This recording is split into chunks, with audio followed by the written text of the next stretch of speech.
Bon dia una altra vegada. Després de mate, els dimarts toca Ciències de la Naturalesa i és el que anem a fer ara. Recordem que avui és dimarts, en castellà martes, dia 21 d'abril.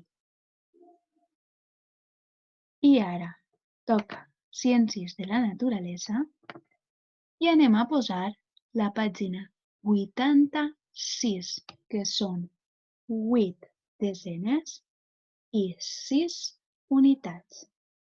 Solament anem a fer esta pàgina d'ací. La pàgina 87 la deixarem per a un altre dia. Ací solament hem de llegir. Jo no vaig a llegir-vos tot, perquè si no vosaltres no practicaríeu. Però ara, de totes maneres, intentaré ajudar-vos. Mireu, ací ens parla de què és l'energia i de com podem notar l'energia, perquè es pot notar de moltes formes. Mireu, vos ensenyo unes imatges. Què fa l'energia? Notem l'energia del sol perquè ens dona llum i calor. Si no ens donara llum ni calor, no notaríem que el sol està ahí. L'electricitat és una forma d'energia que fa funcionar les bombetes. L'electricitat també fa funcionar altres coses. Després ho veurem. Amb l'electricitat tenim calor a la cuina per a poder cuinar els aliments.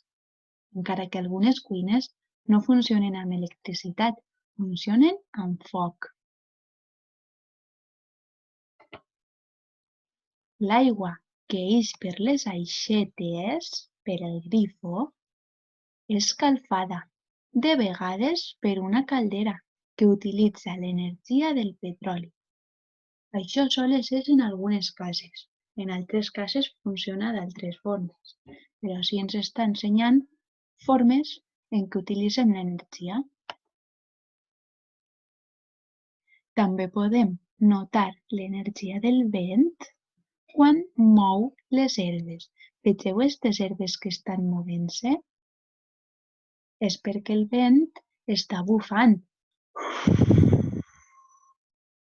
I això fa que hi hagi energia. Ací ens ho torna a explicar. Ho podeu llegir vosaltres. Llegiré jo alguna. La llum de la bombeta funciona amb electricitat.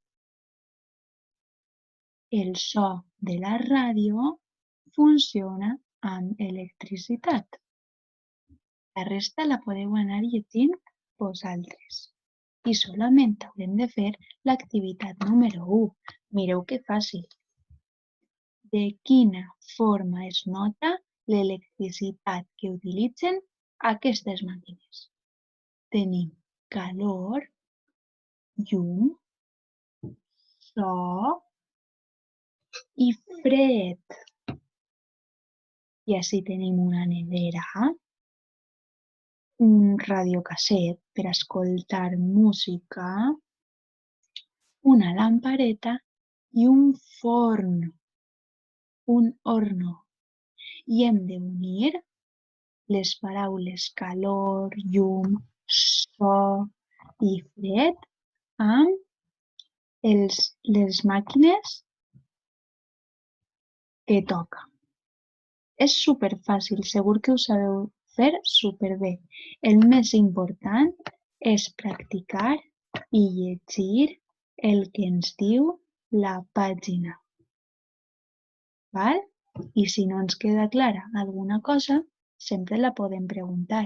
I jo estic encantada de resoldre els vostres dubtes. Adeu!